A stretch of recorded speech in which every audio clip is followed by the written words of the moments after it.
and Egypt had to suffer. But of course, when we talk about Yusuf Wali, who's a main figure in the National Democratic, of course, the party that consists of three lies, the National Democratic Party. It's not a party, it's a group of thugs as we've seen them. And it's not national because they divided the country. And it's not democratic, absolutely. So these are called this is the overarching theme that will help us understand what took place in Egypt, and the same thing will apply to Tunisia, where you have the state taking the back seat in favor of the survival of a regime, like the regime of Ben Ali. Ben Ali, who not only oppressed his people, but challenged them also when it came to their convictions. Now, I'm not only talking about challenging them when it comes to the headscarf, by banning the Muslim women of wearing a headscarf, but also challenging them when it comes to the masjid, to go to the masjid. Just to go to the masjid. To go, they required some of the masajid, or some of the people who go to masjid, to go to a specific masjid and to use a magnet card to check in and to check out. Log in and log out.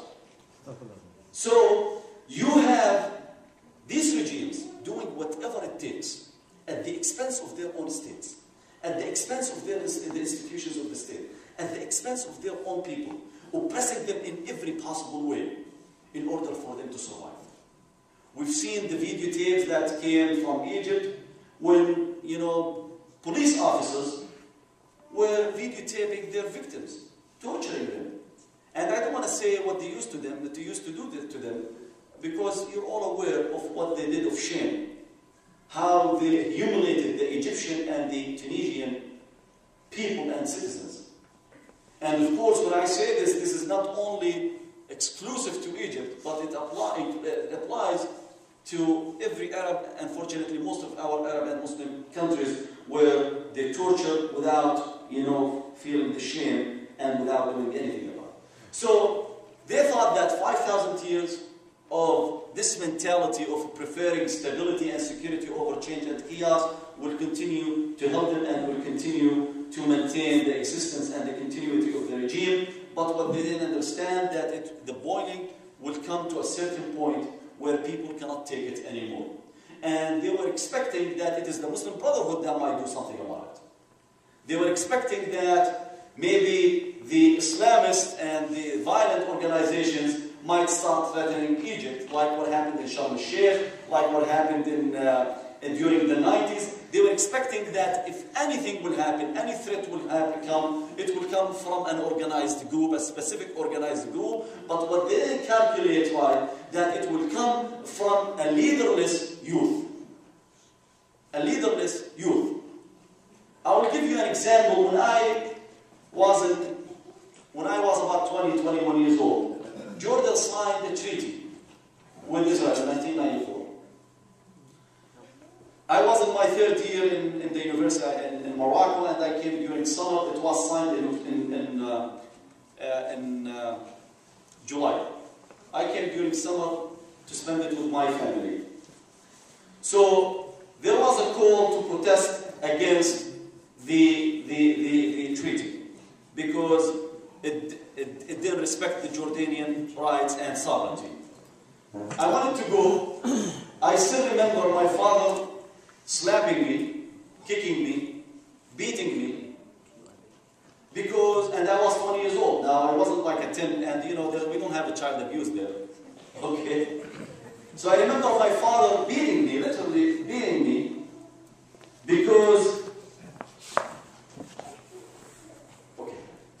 he didn't want me to go.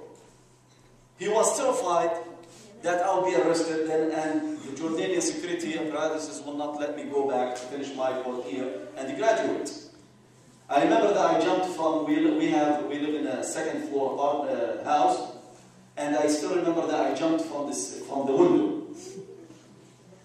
And when I was 15, the same thing happened, that because I would go to the masjid, I was taken by the security services, and again, my father did slap me, kick me, and beat me. And I want to tell you something ironic. My father was a leader in the Muslim Brotherhood organization. So supposedly, he's a leader in an organization that calls for change and an organization that wants to stand for injustices, against injustices. But when it came to his own children, when it came to his own son and the future of his son, now he started thinking as a father rather than a citizen of a nation. This was the situation in Tunisia. This was the situation in Egypt. But now you have a different generation. A generation that is not willing to give up to fear and to be hostages of fear. And a generation that is willing to pay the ultimate price to live in freedom. Because again, remember, for any Arab citizen, they cannot see any future. They're not living in dignity. They're not doing well financially and economically. And they see their countries become more of a utility state, like Egypt that supported the invasion of Iraq.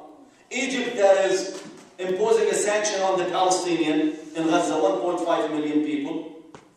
Tunisia that opened relations with Israel with disregard to its own people and their convictions and beliefs. So you had a new generation who didn't see any way out, who couldn't imagine that they could continue or that the status quo is maintainable. And you had parents who also grew up intellectually. That if I had accepted this life to be oppressed, to be slapped in front of my children, to be imprisoned, and to see and to allow my children seeing me humiliated, I am not going to accept it to them or for them, and to accept it for their children or my grandchildren. So you have a generation of change in Egypt and in Tunisia, and hopefully in the Arab and Muslim countries. So this Egyptian movement, the youth movement, is a leaderless movement, a movement that was organized, quote unquote, on Facebook, by ways of the social media, by ways of Twitter. By the way, after what happened in Egypt just a few days ago, I asked my wife to sign me up on Facebook. I never had a Facebook account. And I swear, since that day, I try not to open it because it's so complicated for me. You know? But you have a generation, I'm not saying that I'm old, but I mean, obviously I'm out of touch. Okay? But you have a generation that is connected and that is embedded in this new technology, that bypassed the old structures of opposition in the Middle East. So that's why you've seen the old opposition parties accepting to go and meet with Umar Suleiman to speak on behalf of the youth. And the youth saying to them, no, no, no, not in our name. Go sit with Umar Suleiman, deal with him, give him promises as much as you want, but you don't represent us. It wasn't triggered by you. It was triggered by us. And who's us? No one can define them. No one can define them. But the regime wanted to maintain its credibility, its legitimacy by claiming that if you will allow this to prevail, the Muslim Brotherhood are going to take over.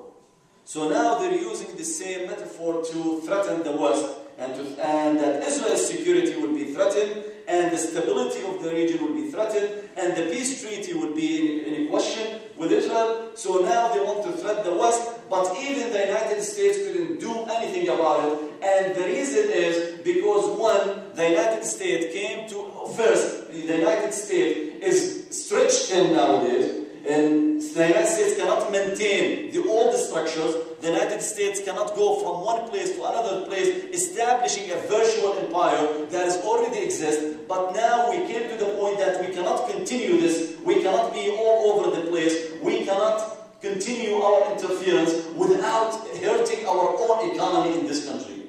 So this is the first reason, that we cannot continue the old game that we used to do. So yes, the United States was the dominant and still the major player in the Middle East, but now the United States came to a point where I cannot continue with the old tactics and the old methods that I employed before. Number two, we have a president who came through or by means of the social media himself. A president who came to office or into office by a youth movement in this country. And three, you have a movement that is not organized, that doesn't have any ideological identity, that doesn't have any ideological agenda other than political agenda or other than the ideological agenda that we all will accept and we all will enshrine when it comes to democracy, freedoms, and mutual and respect. So the United States couldn't move against it because they're not there. No, they cannot define an enemy there. And that where Hosni Mubarak tried to maneuver that if you will allow this to happen, Israel will be threatened. The stability in the region will be threatened. But the Egyptian or the youth didn't really tackle these issues. They kept speaking about freedom and democracy and dignity and respect. That's what was their message.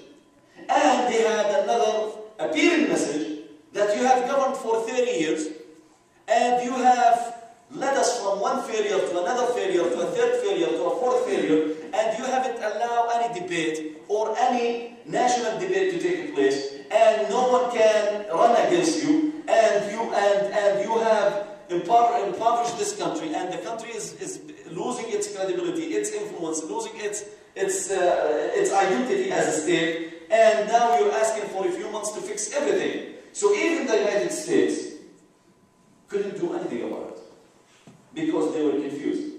Now the only countries that wanted this regime to continue, or the previous regime of Al-Nasser, of Mubarak, is number one who? Israel. Ehud Barak came, the Israeli defense minister, came here trying to encourage and to pressure the American officials not to abandon Hosni Mubarak. The Saudis wanted the Mubarak regime to continue. Jordan wanted the Mubarak regime to continue. UAE wanted Mubarak to continue because they were all afraid of this domino effect. That started with Tunisia, went to Morocco, to Egypt, now possibly to Yemen, possibly to Jordan, possibly to Algeria, and possibly to Gaddafi's Libya, and many other countries. So I think we are living a new era in the Arab world.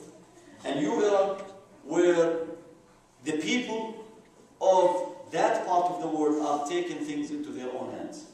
Not by ways of violence, not by ways of military coup, not by ways of killing and shedding blood, but by ways of civil disobedience. That we're not willing to take it anymore. And we're not afraid anymore.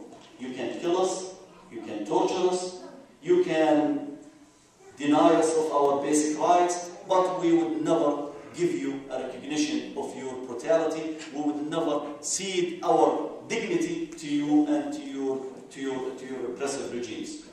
That's where we stand today. I'm not saying that our struggle has ended in Egypt or in Tunisia. We have gotten rid of 2 dictators 2 times, but we still have the structures there.